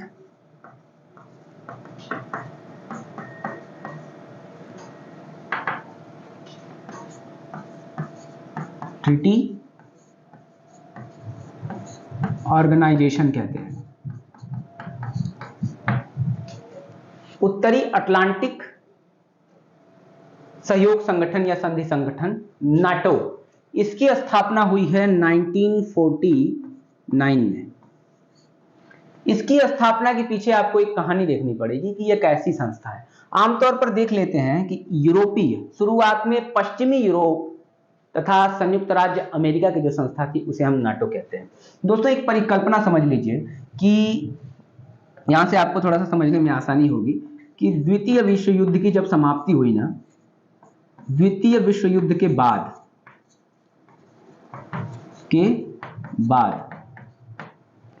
विश्व के पटल पर या विश्व के मंच पर दो पुरानी शक्तियां थक चुकी हैं। फ्रांस भी थक चुकी है, ब्रिटेन भी थक चुकी है, तथा विश्व के पटल पर दो महान शक्तियों का उदय हुआ है। और ये जो दो महान शक्तियां हैं, एक शक्ति है यूएसए और दूसरी शक्ति है यूएसएसआर, जिसे आज हम रूस के नाम से जानते हैं। तत्कालीन समय में पूरे विश्व में ये दो महाशक्तियां हैं और इन दोनों महाशक्तियों के बीच जो लंबे समय तक संघर्ष चलेगा, हम थोड़ा मैं शॉर्ट में समझाता हूं, बहुत ज्यादा डिटेल में नहीं जा रहा, उसे कोल्ड वार कहा गया। आमतौर पर ये विचारधाराओं की लड़ाई थी। ये पूंजीवाद का समर्थक राष्ट्र है और ये साम्यवाद या साम्यवाद का समर्थक राष्ट्र है जो समाजवाद को बल देता है। इन दोनों के बीच होने वाले युद्ध को हम clash of civilisation, clash of civilisation नहीं, हम क्लैश ऑफ आइडियोलॉजीज यानी विचारधाराओं का संघर्ष कहते हैं। बहुत बड़े पैमाने पर संघर्ष लड़ा गया और इन्होंने अपनी सेना का सैन्यीकरण, आधुनिकीकरण बहुत ही तेज से किया। पश्चिमी राष्ट्रों का तथा यूएस अपनी सुरक्षा के लिए जिस संस्था को लेकर आया है उसी का नाम क्या है? NATO, North Atlantic Treaty Organisation, जिसमें महत्वपूर्ण रूप से यूएसए है और उसके सहयोगी राष्ट्र हैं। जैसे मुख्य रूप से अगर आप देखेंगे तो अगर ये यूरोप पूरा है तो पश्चिमी यूरोप के देश, क्योंकि पश्चिमी यूरोप के देश आमतौर पर यूएसए से प्रभावित हैं और पूर्वी यूरोप के देश पोलैंड वगैरह, ये वो देश हैं जो पोलैंड, यूक्रेन और यूक्रेन तो खुद ही यूएसएसआर का हिस्सा था, पोलैंड वगैरह वो रूस के समर्थक हैं। तो आमतौर पर यूएसए ने अपने देशों की अपने सदस्यों की सुरक्षा के लिए जिस संस्था को बनाया है उसे नाटो कहते हैं। इसका एक क्लॉज बड़ा ही इंपॉर्टेंट है। ये कहते हैं कि एक राष्ट्र पर हमला संपूर्ण संगठन पर हमला माना जाएगा। इसीलिए नाटो की इस सुरक्षा को हम कलेक्टिव सिक्योरिटी कहते हैं, सामूहिक सुरक्षा कहते हैं, यानी एक राष्ट्र पर हमला संपूर्ण संगठन पर हमला माना जाएगा। चलिए, ये हो गया नाटो की पृष्ठभूमि। अब देखते हैं वर्तमान समय में कुल कितने सदस्य हैं? इसमें कुल 31 सदस्य हैं। और नया सदस्य कौन है? इसका नया सदस्य या कहें कि 31वां फिनलैंड है, जो अभी हाल ही में जुड़ा है। लैंड, फिनलैंड इसका 31वां मेंबर है दोस्तों, ये याद रखेंगे। आज रूस और यूक्रेन के बीच जो सबसे बड़ा विवाद है ना दोस्तों, विवाद के कारण और भी गहरे हो सकते हैं, लेकिन एक बहुत बड़ी भूमिका उसमें नाटो की है। क्यों? नाटो अपना विस्तार करता जा रहा था। अब जैसे मान लीजिए ये रूस है, ये रूस का हिस्सा है। आज रूस एक वैश्विक महाशक्ति नहीं है, लेकिन फिर भी एक शक्तिशाली राष्ट्र है। नाटो अपना लगातार विस्तार करता जा रहा था, और अब जाकर वो रूस के क्षेत्र तक पहुंच चुका था। यहां पर यूक्रेन है, और वो चाहता था कि यूक्रेन को भी हम अपना सदस्य बनाएं। यहाँ पर स्वीडन है, फिनलैंड है, अभी वर्तमान में फिनलैंड को उसने अपना सदस्य बना ही लिया। अब वो यूक्रेन को भी सदस्य बनाना चाहता था, और लंबे समय से रूस इस बात का विरोध कर रहा है। ये कह रहा है कि ये हमारा पावर ऑफ इन्फ्लुएंस यानी प्रभाव, शक्ति प्रभाव वाला क्षेत्र है, और यहाँ पर आप अगर अपना एक्सपेंशन कर रहे हैं हमारे द्वार तक, तो इसका मतलब है कि अब टकराव की स्थिति बनेगी। और जब इस बात पर सहमति नहीं हुई, यूक्रेन नाटो की सदस्यता इसलिए लेना चाहता था कि यूक्रेन कह रहा है कि वो एक संप्रभु राष्ट्र है, यानी स्वतंत्र राष्ट्र है, वो अपने निर्णयों लेने के लिए स्वतंत्र है, और वो जिस संस्था की चाहे सदस्यता ले सकता है, ताकि वो अपनी सुरक्षा को सुनिश्चित कर सके। लेकिन अब दोनों के अपने अपने मत हैं, और अंत में पूरे विश्व को आज एक युद्ध को देखना पड़ रहा है, जिसे हम रूस यूक्रेन वार के नाम से देख रहे हैं। चलिए, तो ये एक हल्की सी पृष्ठभूमि थी, ये नाटो के बारे में था। अब किसी नई संस्था के बारे में, किसी नई संस्था को हम पढ़ते हैं। चलिए, नाटो के बाद जिस संस्था को हम पढ़ने वाले हैं उसका नाम होगा नाम। क्या नाम है? नाम। आमतौर पर इसे हम नॉन अलाइंड मूवमेंट कहते हैं।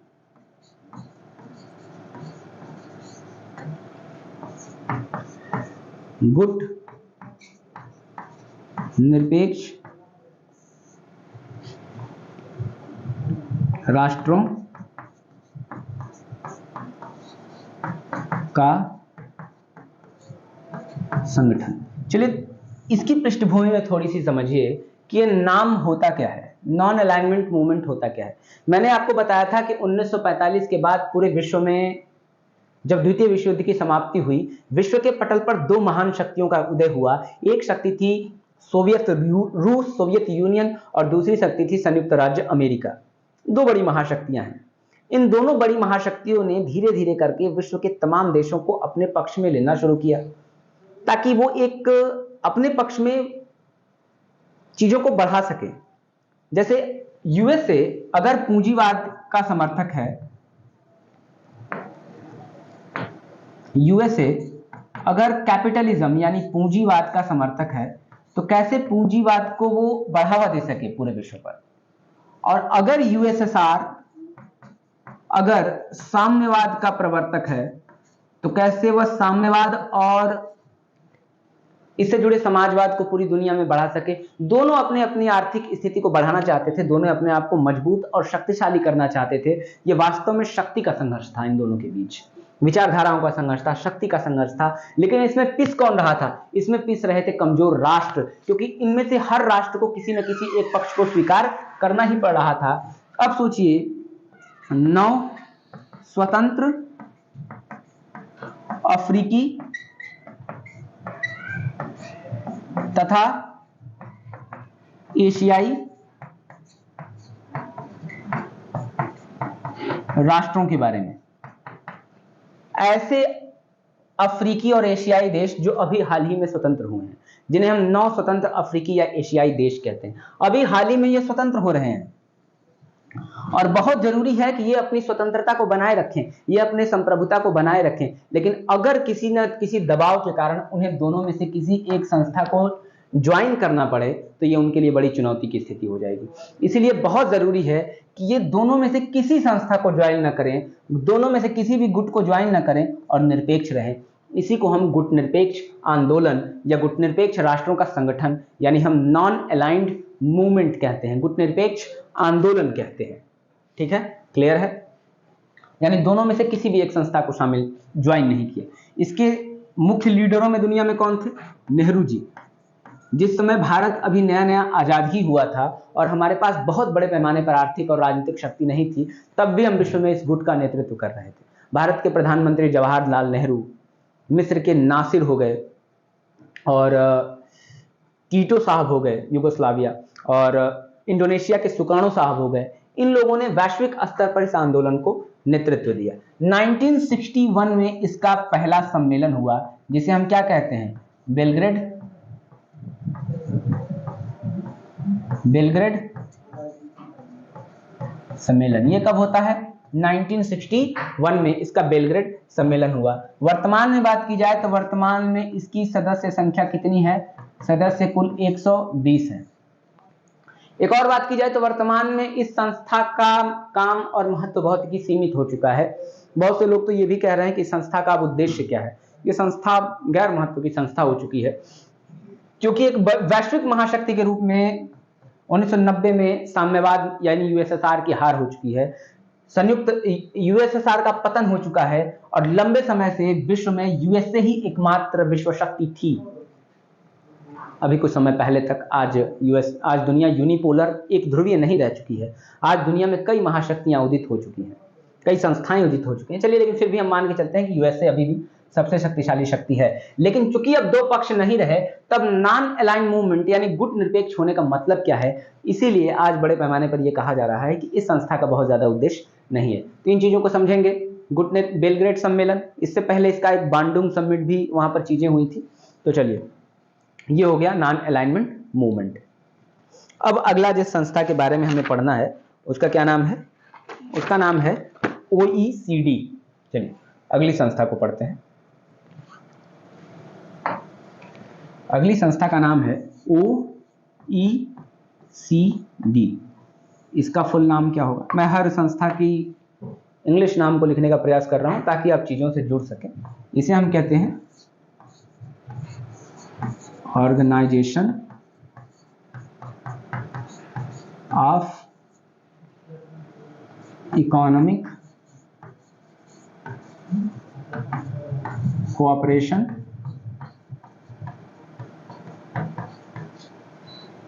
एंड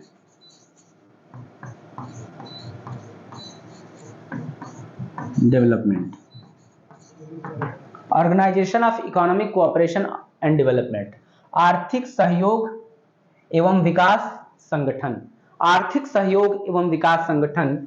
वैसे तो इस संस्था की स्थापना 1948 में हुई थी, लेकिन तब इस संस्था की स्थापना इस नाम से हुई थी, यूरोपीय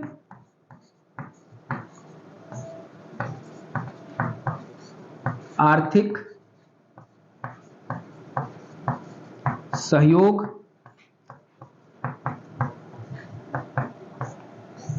संगठन के नाम से हुई थी। लेकिन जैसा कि मैंने बताया, बाद में इस संस्था का नाम यूरोपीय आर्थिक सहयोग संगठन से बदलकर इकोनॉमिक कोऑपरेशन एंड डेवलपमेंट, आर्थिक सहयोग एवं विकास संगठन कर दिया गया। और ये नाम कब किया गया? ये नाम परिवर्तन करके किया गया 1961 में। फिर से समझिए, कोई कंफ्यूजन ना रहे।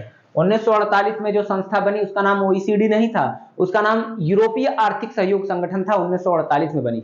बाद में इसी संस्था को 1961 में इसका नाम बदलकर Organisation of Economic Cooperation and Development, आर्थिक सहयोग एवं विकास संगठन कब किया गया? 1961 में OECD इसका नाम किया गया। ये OECD है। चलिए बात करते हैं इसके बारे में। सदस्य कितने हैं आज इसके? सदस्य कुल 38 हैं। आमतौर पर विकसित देश इसके सदस्य हैं, हम ऐसा कह सकते हैं, क्योंकि इतने बड़े विकसित देश तो नहीं है, लेकिन विकसित देश इसे लीड कर रहे हैं। 38 इसके सदस्य देश हैं। और नया जो इसका जुड़ा सदस्य है उसका क्या नाम होगा? कोस्टा रिका इसका नवीनतम जुड़ा हुआ सदस्य है। तो ये हो गया आपकी जिस संस्था के बारे में, उसे हम क्या कहते हैं? कोस्टा रिका कहते हैं। अब अगली किसी संस्था के बारे में पढ़ते हैं। चलिए, अगली जिस संस्था के बारे में हमें पढ़ना है उसका नाम है ओपेक। क्या पढ़ना है हमें? ओपेक। बहुत ही इंपॉर्टेंट संस्था है दोस्तों, OPEC. Organisation of Petroleum exporting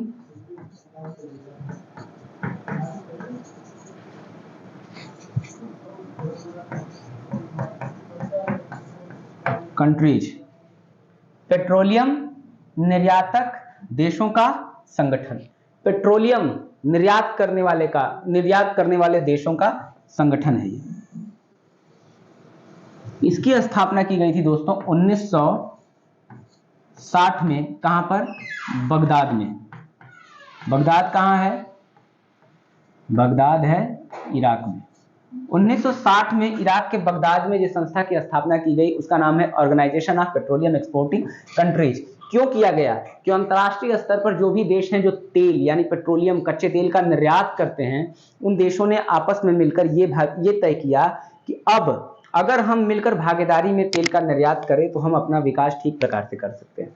कोई हम पर इस बात का दबाव नहीं डाल सकता कि तेल का दाम इतना रखो, तेल का दाम इतना घटाओ, इतना बढ़ाओ, वरना शक्तिशाली राष्ट्र हम पर दबाव डाल सकते हैं। इसीलिए हम आपस में मिलकर ये तय करेंगे कि तेल का दाम कितना रखना है, कितना कम करना है, घटाना है। तो इसी को ओपेक कहा गया। इसके जो थे संस्थापक सदस्यों की संख्या 5 थी। संस्थापक सदस्य अगर इसकी बात की जाए तो 5 इसके संस्थापक सदस्य हैं। कितने संस्थापक सदस्य थे? 5। बात करते हैं वो पांचों सदस्य कौन कौन से थे। सऊदी अरब,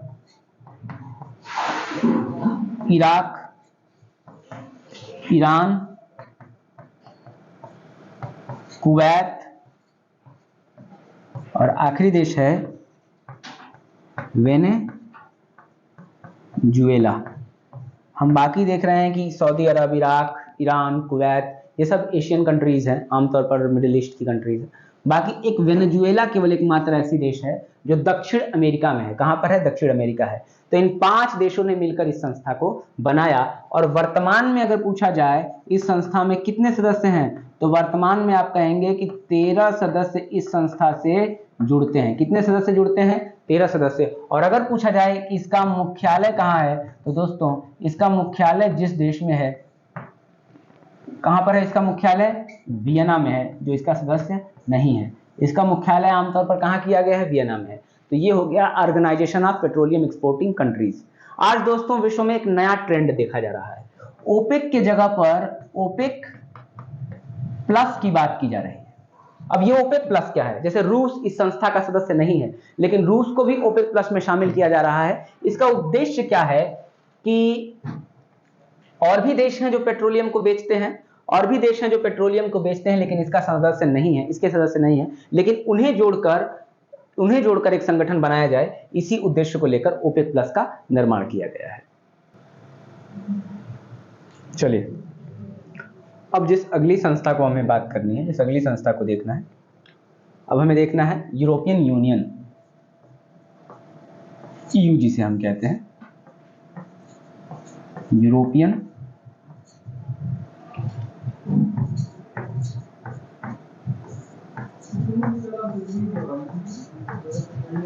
या यूरोपीय संघ, यूरोपियन यूनियन देखना है।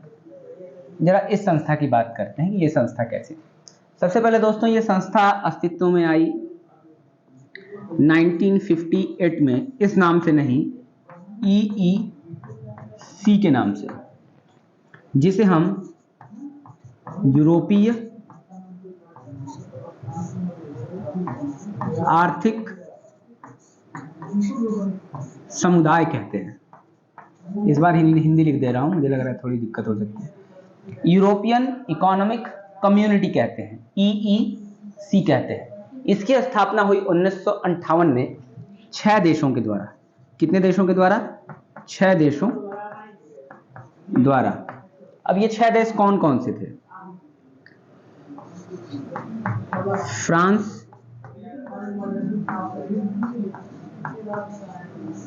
जर्मनी, इटली,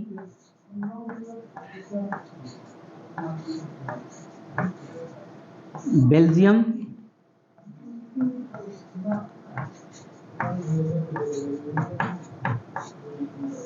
लग्जमबर्ग और एक देश और था, France, Germany, Italy, Belgium, Luxembourg और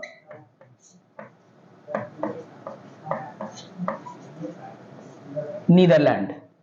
इन 6 देशों द्वारा इकोनॉमिक कम्युनिटी यूरोपीय आर्थिक समुदाय की स्थापना हुई थी। यही यूरोपियन इकोनॉमिक कम्युनिटी आगे चलकर जिस नई संस्था में परिवर्तित हो गई उसे हम यूरोपियन यूनियन यानी यूरोपीय संघ कहते हैं। ये स्थापना हुई 1993 में। इसे हम मास्ट्रिच संधि कहते हैं। मास्ट्रिच संधि में ये परिवर्तन हुआ था। मास्ट्रिच संधि 1993 में, यानी यूरोपियन यूनियन कब अस्तित्व में आया? मास्ट्रिच संधि 1993 नीदरलैंड में है। इसके बाद यूरोपियन यूनियन अस्तित्व में आया है। वर्तमान में अगर सदस्य देशों की बात की जाए यूरोपियन यूनियन में, या वर्तमान में अगर यूरोपियन यूनियन की बात की जाए, 1993 में यह संस्था बन गई है। इसका मुख्यालय की बात की जाए, इसका मुख्यालय कहाँ है? इसका मुख्यालय है दोस्तों बेल्जियम के ब्रुसेल्स में। बेल्जियम के ब्रुसेल्स में। दोस्तों ब्रुसेल्स से याद आया, एक पिछली संस्था का हमने शायद मुख्यालय नहीं लिखा, छूट गई है हमसे। OECD नाम नाटो। नाटो का मुख्यालय कहाँ है? अगर कोई आपसे पूछे नाटो का मुख्यालय कहाँ है, तो नाटो का मुख्यालय दोस्तों इसी ब्रुसेल्स में है। ब्रुसेल्स बेल्जियम में है। इसी ब्रुसेल्स बेल्जियम में है। अब हम जिस संस्था की बात कर रहे थे उस पर चलते हैं।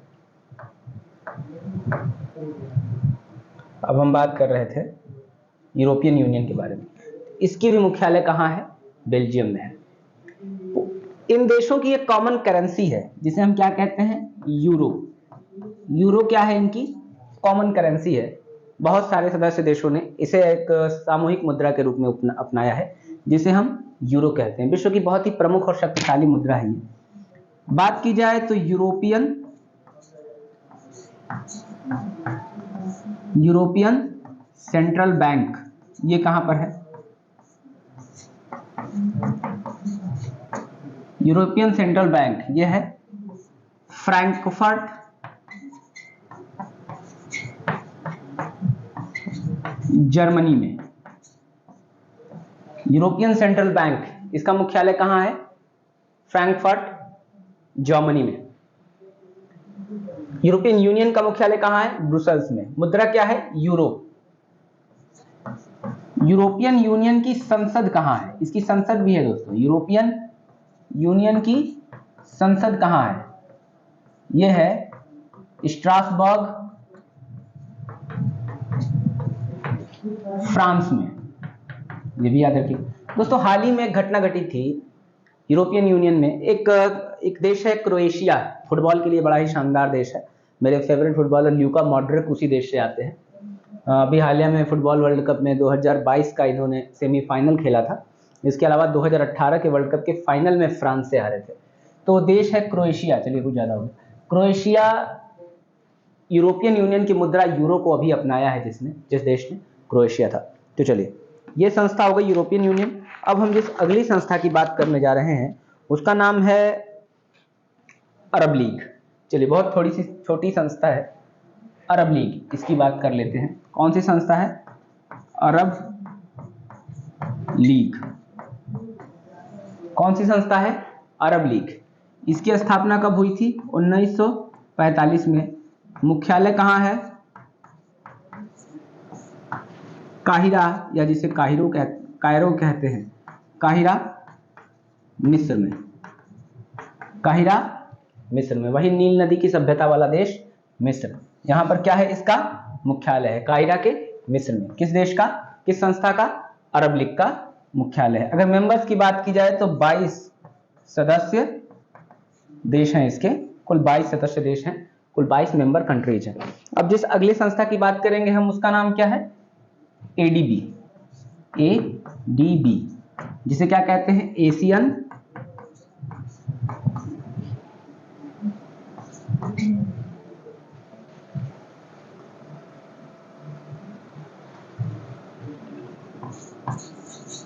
डेवलपमेंट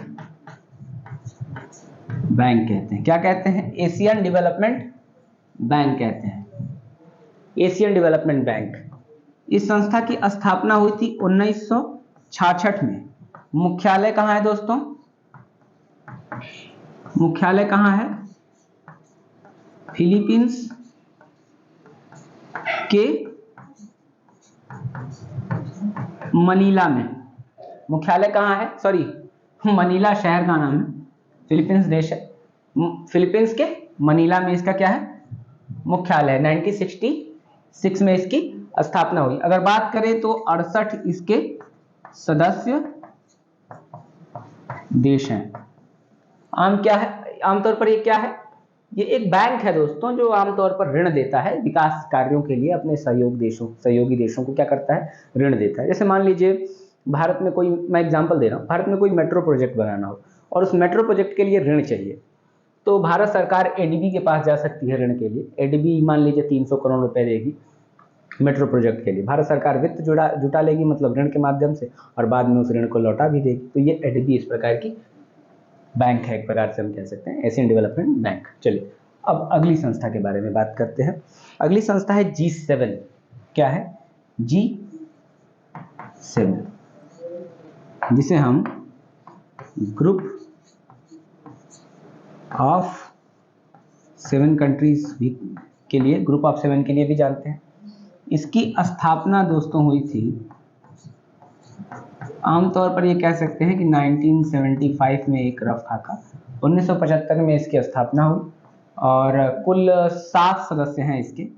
7 सदस्यों की अगर बात की जाए तो विश्व के सबसे ताकतवर और सब विकसित राष्ट्रों का ये संघ है, जिसे हम G7 कहते हैं, संगठन है।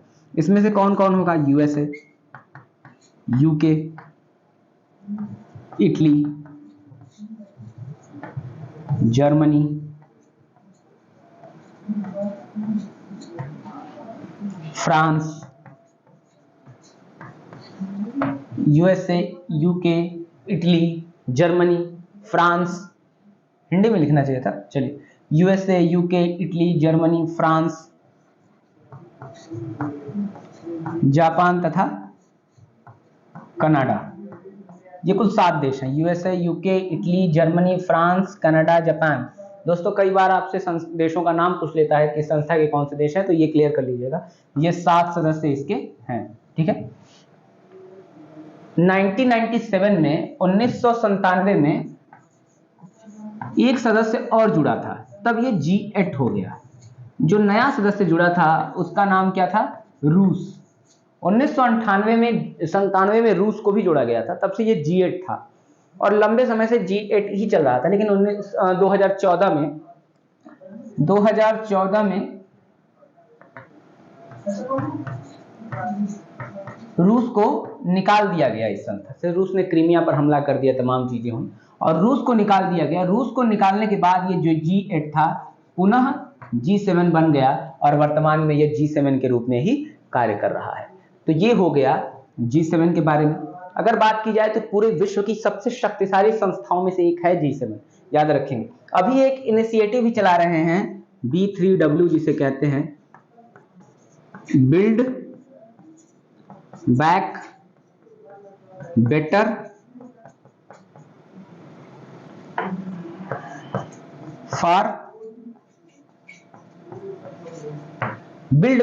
For world.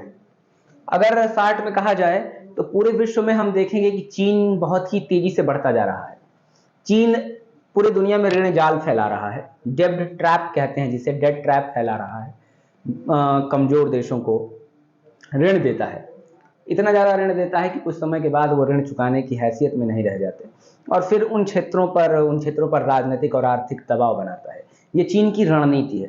तो एक तरीके से कहें कि चीन के इस ऋण संकट, या फिर इसे हम चेकबुक डिप्लोमेसी भी कह सकते हैं, इससे निपटने के लिए जो संस्था सामने आ रही है, आमतौर पर ये देश, चूंकि यूएसए अपने आप को विश्व की महाशक्ति मानता है, इसलिए चीन की इस गतिविधि को काउंटर करने के लिए तथा अपनी योजना को आगे बढ़ाने के लिए उन्होंने बिल्ड बैक बेटर फॉरवर्ड नाम की योजना लाई है, ताकि चीन की जो इस समय सबसे ज्यादा हाईलाइटेड योजना है दुनिया में, जिसे हम क्या कहते हैं, सीपेक कहते हैं, बेल्ट एंड रोड इनिशिएटिव भी कहा जाता है इसे, चीन पाकिस्तान इकोनॉमिक कॉरिडोर, या फिर BRI belt and road initiative कहा जाता है। कैसे काउंटर किया जाए इसे, क्योंकि पूरी दुनिया में आज तेजी से BRI फैल रहा है, BRI से जुड़े लोग फैल रहे हैं, तो इसको काउंटर करने का एक उपाय है। तो ये G7 है, G7 कंट्रीज है। चलिए, G7 के बाद में हमें जिस संस्था को अब पढ़ना है उस संस्था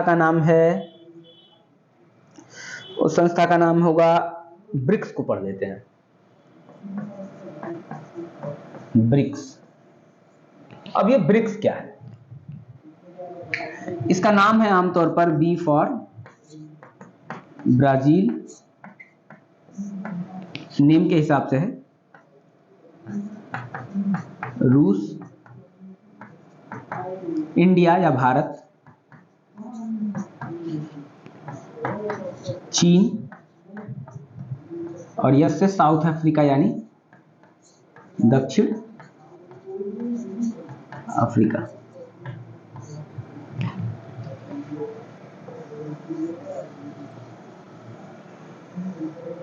इस नई सदी की शुरुआत में इस संस्था का नाम सुझाया गया था, जिस नाम से उसकी संस्था का नाम था ब्रिक। शुरुआत में साउथ अफ्रीका इसमें शामिल नहीं था, तब ब्रिक संस्था के नाम से इसका नाम सुझाया गया था।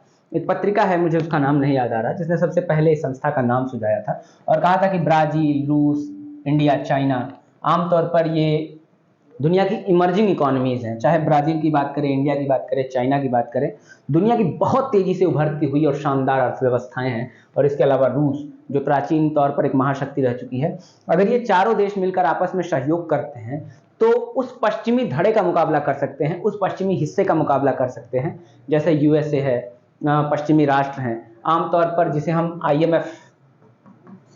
IMF और वर्ल्ड बैंक के रूप में देखते हैं, जिन्हें ब्रेटन वुड ट्विंस भी कहते हैं, क्योंकि ब्रेटन वुड सम्मेलन के बाद इन दो संस्थाओं का निर्माण किया गया। तो ये कहा जा रहा है कि जो ब्रेटन वुड्स हैं, सम्मेलन में बनी जो संस्थाएं हैं, जिन्होंने आज पश्चिमी प्रभाव में काम करती हैं और पूरे विश्व की आर्थिक गतिविधियों को नियंत्रित कर रही हैं, वित्तीय गतिविधियों को, तो ब्रिक की संस्थाएं अगर साथ मिलकर काम करेंगे देश, तो इनकी गतिविधियों पर कुछ ना कुछ नियंत्रित कर सकते हैं और अब वैश्विक आर्थिक परिदृश्य में अपना योगदान बढ़ा सकती हैं। तो ये ब्रिक की बात की गई। तो इस संस्था की पहली सम्मेलन जो है, पहला सम्मेलन ब्रिक का कब किया गया? पहला सम्मेलन किया गया 2009 में। 2009 में कहां किया गया? रूस के जगह है वहां पर येकातेरिनबर्ग 2009 के रूस में किया गया। अब इसी संस्था की बात की जाए तो इसका अगला सम्मेलन हुआ 2010 में। कहां पर? ब्राजील के ब्राजीलिया में हुआ।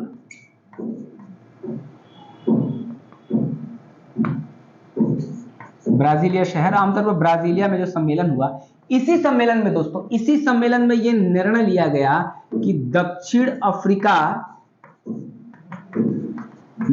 अफ्रीका को सदस्य के रूप में स्वीकार किया जाएगा। निर्णय किस सम्मेलन में लिया गया? 2010 के दूसरे सम्मेलन में यह निर्णय लिया गया कि दक्षिण अफ्रीका को, यानी इस एस को सदस्य के रूप में स्वीकार किया जाएगा और 5 सदस्य हो जाएंगे। और उसके बाद 2011 का जो सम्मेलन हुआ, कहां पर, किस जगह में? चीन में। इस सम्मेलन में दक्षिण अफ्रीका को 5वें सदस्य के रूप में, 5वां सदस्य के रूप में शामिल कर लिया गया। तो दोस्तों मुझे लग रहा है ये सारी चीजें क्लियर हो गई। पहला सम्मेलन 2009 में ब्रिक का रूस के येकातेरिनबर्ग में हुआ। 2010 में ब्राजीलिया में दूसरा सम्मेलन, यहां पर दक्षिण अफ्रीका को सम्मिलित करने की सहमति बनी और दक्षिण अफ्रीका को 2011 में चीन में हुए सम्मेलन में, तीसरे सम्मेलन में शामिल कर लिया गया और कुल 5 सदस्य बन गए।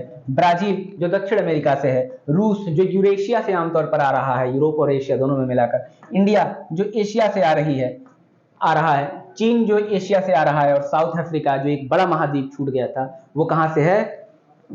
अफ्रीका महाद्वीप से आ रहा है। तो इस प्रकार जिस संस्था का निर्माण हुआ उसी को हम ब्रिक्स कहते हैं, ताकि वर्तमान वैश्विक परिदृश्य में किस प्रकार ये देश अपनी हिस्सेदारी बढ़ा सके, भारत भी अपनी हिस्सेदारी बढ़ा सके। तो ये ब्रिक्स है। इसी ब्रिक्स ने एक बैंक की स्थापना की है जिसे हम NDB कहते हैं, यानी न्यू डेवलपमेंट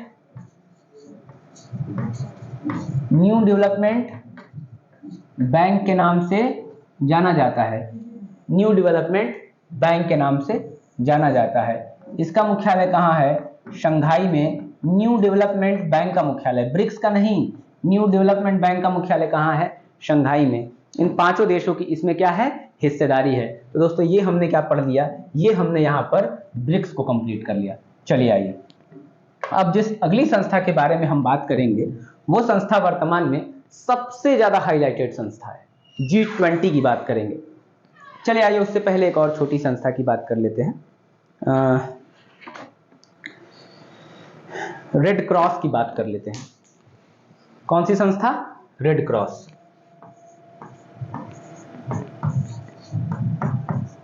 रेड क्रॉस एक संस्था है जो क्या करती है? अंतर्राष्ट्रीय स्तर पर कहीं भी आपदा आ रही है, चाहे वो प्राकृतिक आपदा हो, भूकंप, बाढ़, जिससे बड़े पैमाने पर लोग प्रभावित हो रहे हैं, मानवाधिकार प्रभावित हो रहा है, विश्व स्तर पर युद्ध हो रहे हैं, उन युद्धों में मानव प्रभावित हो रहा है, तो इन परिस्थितियों में इससे निपटने के लिए इस संस्था का निर्माण किया गया, रेड क्रॉस का निर्माण किया गया 1863 में। 1863 में किसके द्वारा? एक व्यक्ति हैं हेनरी ड्यूरेंट के द्वारा इस संस्था का निर्माण किया गया। हेनरी ड्यूरेंट द्वारा इस संस्था का निर्माण 1863 में किया गया और प्रत्येक वर्ष 8 मई को इस संस्था के, क्योंकि इनका जन्म दिवस है 8 मई को, इन्हीं के दिवस पर रेड क्रॉस दिवस भी मनाया जाता है। तो ये चीजें याद रखिएगा, रेड क्रॉस दिवस मनाया जाता है। हेनरी ड्यूरेंट के बर्थडे पर किस तारीख को? 8 मई को रेड क्रॉस डे मनाया जाता है। ये आपसे पूछ सकता है।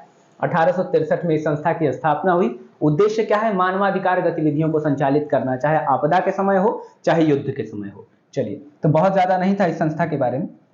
जैसा कि अब सबसे इंपॉर्टेंट जिस संस्था के बारे में हम पढ़ने जा रहे हैं उस संस्था का नाम है G20, ग्रुप ऑफ 20, जिसकी अध्यक्षता इस बार भारत करने जा रहा है, इंडिया करने जा रहा है। इस G20 को हम लोग समझने जा रहे हैं। चलिए आइए समझते हैं कि G20 है क्या।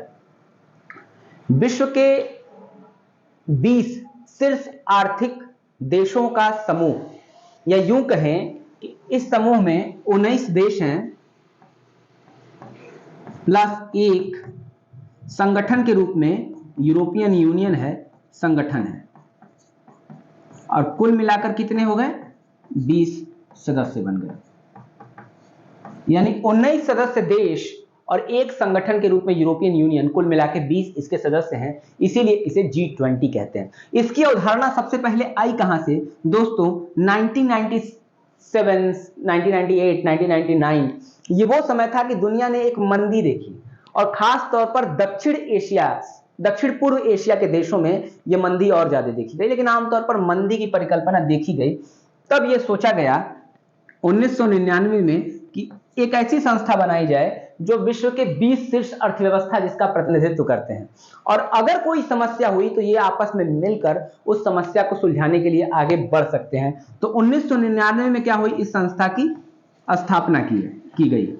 इस संस्था की स्थापना करने में सबसे प्रमुख योगदान किसका है? तो G7 कंट्रीज का, जिन्हें आपने अभी पढ़ा है, जिसमें अमेरिका है, रूस है, ब्रिटेन है, रूस नहीं है, अमेरिका है, ब्रिटेन है, फ्रांस है, इटली है, जर्मनी है, जापान है, कनाडा है। वो G7 कंट्रीज ने 1999 में, जो कि उस समय G8 था, यानी उस समय रूस भी था, इन लोगों ने ग्रुप ऑफ 20 G20 की स्थापना करी। परिकल्पना क्या थी? पृष्ठभूमि क्या थी? कि पूरे विश्व में बड़े पैमाने पर मंदी जैसी कुछ आसार बन रहे हैं, तो उन्होंने देखा कि अगर ऐसी समस्या से निपटना हो तो विश्व के बड़े नेताओं को प्रतिवर्ष सम्मेलन करने के लिए एक मंच देना होगा। लेकिन प्रारंभ में यह केवल मंत्री स्तरीय सम्मेलन होता था, मंत्री स्तरीय सम्मेलन होता था, और प्रत्येक वर्ष चलता रहता था। इसको महत्ता तब मिली जब पूरी दुनिया में 2007-8 में पूरी दुनिया ने एक मंदी देखी, ग्लोबल रिसेशन देखा, वैश्विक मंदी। अमेरिका में क्राइसिस इतने बड़े पैमाने पर आई कि अमेरिका पर मंदी का बहुत ज्यादा प्रभाव पड़ा, विश्व के तमाम हिस्सों पर मंदी का प्रभाव पड़ा, यूरोपीय देशों पर मंदी का प्रभाव पड़ा। कब? 2007-8 में बहुत बड़ी मंदी, का प्रभाव पड़ा।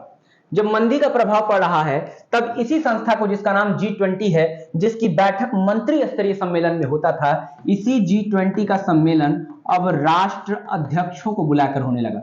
राष्ट्र अध्यक्षीय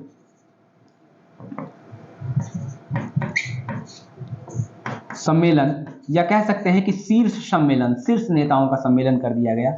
जैसे भारत के संबंध में प्रधानमंत्री, अमेरिका के संबंध में राष्ट्रपति, ये शीर्ष लोगों का सम्मेलन कर दिया गया। इसी को क्या कहते हैं? G20, यानी विश्व के शीर्ष 20 अर्थव्यवस्थाओं का सम्मेलन।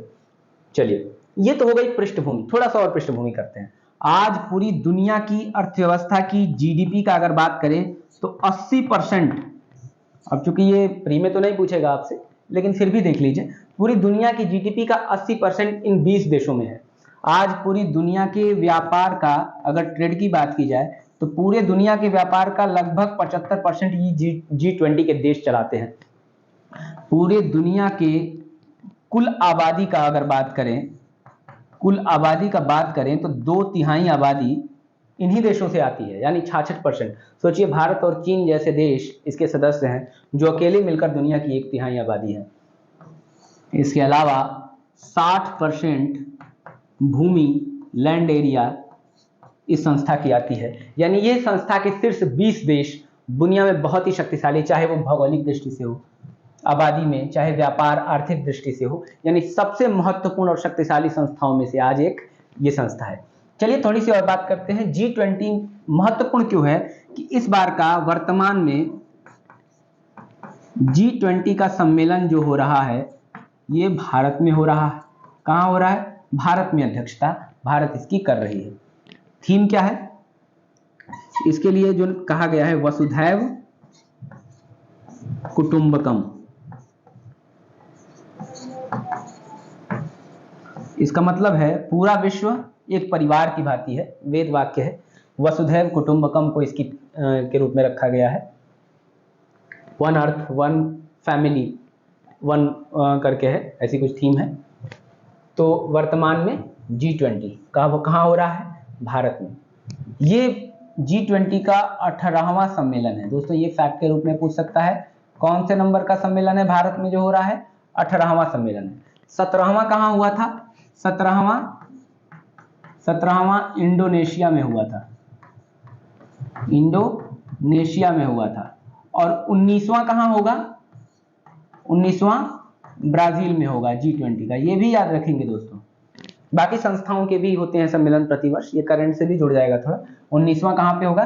ब्राजील में होगा। इसमें थीम के रूप में गुलाब की एक पंखुड़ी बनाई गई है। गुलाब ऐसे करके कुछ। कितनी पत्तियां हैं इसमें? 1 2 3 4 5 6 और 7, कुल 7 पत्तियां इसका प्रतिनिधित्व करती हैं। ये 7 पत्तियां 7 महाद्वीपों का प्रतिनिधित्व करती हैं। इसके अलावा संगीत के 7 सुरों का प्रतिनिधित्व करती हैं, जो भारत ने थीम के रूप में दी है। तो ये सारी चीजें भी याद रखेंगे। वसुधैव कुटुंबकम, इसको भी याद रखेंगे। द वर्ल्ड इज वन या द वर्ल्ड इज फैमिली, ठीक है। बाकी एक इसमें और आती है, ट्रोइका नाम की एक अवधारणा आती है। ट्रोइका, ट्रोइका का मतलब होता है एक ऐसी गाड़ी जिसे 3 घोड़े खींच रहे हैं। आमतौर पर 3 ऐसे देश, जहां पिछली वर्ष सम्मेलन किया गया था, जहां इस वर्ष सम्मेलन किया जाएगा और जहां अगली वर्ष सम्मेलन किया जाना है, इन तीनों को मिलाकर ट्रोइका का बनाया जाता है। यानी 17वां इंडोनेशिया, 18वां भारत में हो रहा है और 19वां कहां का? ब्राजील। ये तीनों मिलकर क्या निर्माण करेंगे? ट्रोइका का निर्माण करेंगे। तो दोस्तों इस तरह आपका G20 सम्मेलन भी। तो दोस्तों यहाँ पर जो भी महत्वपूर्ण सम्मेलन हो, जो भी महत्वपूर्ण विश्व की संस्थाएं थी, उन सभी संस्थाओं को हमने भली भांति यहाँ से कर लिया है। दोस्तों देखिए, हमने उन तमाम संस्थाओं पे बात की जहां से प्रश्न पूछे जा सकते थे और जहां से प्रश्न पूछे जा रहे हैं। ये टॉपिक आपका समाप्त हो गया। धन्यवाद।